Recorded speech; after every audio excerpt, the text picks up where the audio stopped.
लाल की जय। चैत्र मास के अमावस्या को हमारे भारतीय संस्कृति की संवत की अंतिम तिथि मानी जाती है और इसकी अगली जो तिथि है शुक्ल पक्ष की वो प्रतिपदा तिथि से नया संवत प्रारंभ होता है। चैत्र शुक्ल पक्ष प्रतिपदा तिथि को नया संवत और भगवती के नवरात्रे, चैत्र के नवरात्रे जिन्हें हम कहते हैं, प्रारंभ होते हैं और नवरात्रों के बाद आने वाली चैत्र शुक्ल पक्ष की एकादशी को कामदा अर्थात सभी कामनाओं की पूर्ति करने वाली इस एकादशी का नाम है कामदा एकादशी। इस दिन भगवान श्री कृष्ण का पूजन किया जाता है और गरीबों को दान देने का स्थिति में विशेष महत्व है। बड़े पुलकित मन से भगवान श्री कृष्ण को कोटि कोटि नमस्कार करने के बाद धर्मराज युधिष्ठिर ने भगवान श्री कृष्ण से प्रार्थना की कि महाराज भगवान, अब मेरी इच्छा चैत्र मास के शुक्ल पक्ष एकादशी के नाम, महात्म्य और पूजा विधान आदि के बारे में विस्तार से जानने की है। कृपा करके आप हमें बताइए। भगवान कृष्ण कहने लगे, हे धर्मराज युधिष्ठिर, ध्यानपूर्वक सुनो। यही प्रश्न एक बार महाराज दिलीप जी ने महर्षि वशिष्ठ जी से पूछा था और महर्षि वशिष्ठ जी ने जो कथा महाराज दिलीप जी को सुनाई वही मैं तुम्हें सुनाता हूँ। बहुत पहले समय की बात है। रतनपुर नामक एक नगर पर अनेक ऐश्वर्यों से युक्त पुंडरीक नाम का एक राजा राज्य किया करता है। रतनपुर नगर में अनेक अप्सरा, किन्नर, गंधर्व वास किया करते। उनमें ललिता और ललित नामक पति पत्नी भी थे। उन दोनों में अत्यंत प्रेम था। थोड़े समय के लिए भी अलग अलग होते ही दोनों अत्यंत व्याकुल हो जाते। एक समय पुंडरीक की सभा में अन्य गंधर्वों के सहित ललित भी गाना गा रहा था। गाते गाते उसको अपनी प्रियतमा ललिता का ध्यान आया। इससे ध्यान भंग हो गया और गायन का स्वरूप बिगड़ गया। ललित के मन का भाव जान करके कंकोट नामक नाग ने पद भंग होने का कारण राजा से कह दिया। तब राजा पुंडरीक ने क्रोधपूर्वक कहा कि तू मेरे सामने गाता हुआ अपनी स्त्री का स्मरण कर रहा है, अतः तू कच्चा मांस और मनुष्यों को खाने वाला राक्षस बन करके अपने किए कर्म का फल भोग।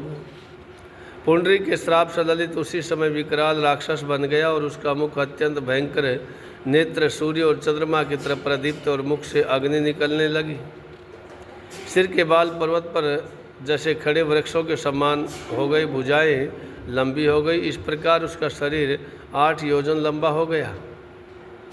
राक्षस बन करके अनेक प्रकार के दुख भोगते हुए जंगलों में भटकने लगा।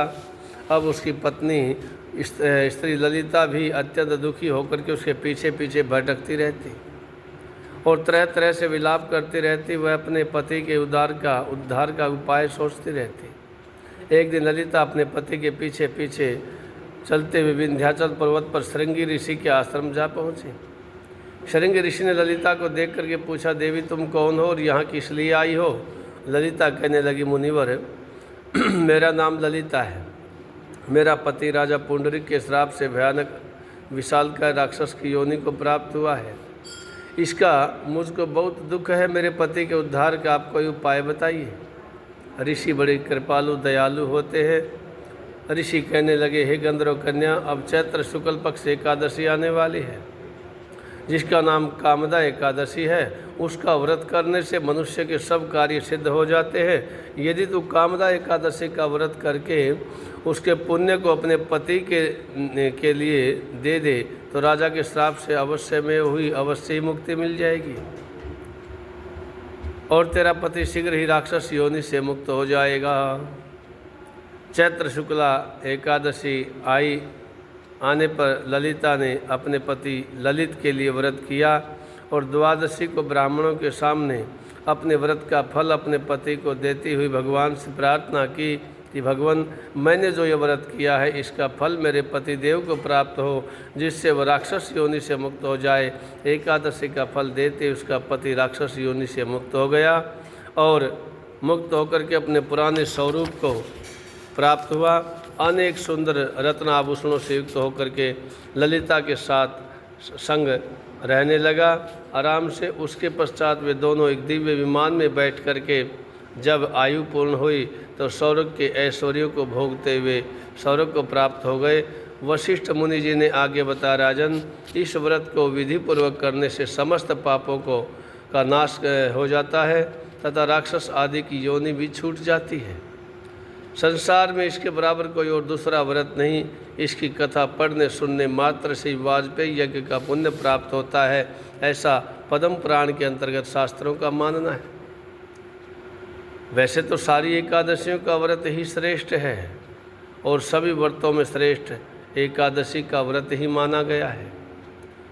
व्यक्ति जीवन में और कोई व्रत करे ना करे, लेकिन यदि संभव हो, स्वास्थ्य साथ देता हो तो एकादशी का व्रत अवश्य ही करना चाहिए। एक बार एकादशी का व्रत साल भर की 26 एकादशियाँ करने के पश्चात उसका विधि विधान से उद्यापन करके जो है जीवन को सार्थक करना चाहिए। जीवन में एकादशी का व्रत तो अवश्य करना ही चाहिए, क्योंकि इससे बड़ा कोई पुण्यकारी और फल देने वाला व्रत नहीं है। बोलिए श्री बांके बिहारी लाल की जय, श्री गौ माता की जय। अच्युतम केशवम राम नारायणम कृष्ण दामोदरम वासुदेवम हरि, श्रीधरम माधवम गोपिका वल्लभम जानकी नायकम श्री रामचंद्रम भजे।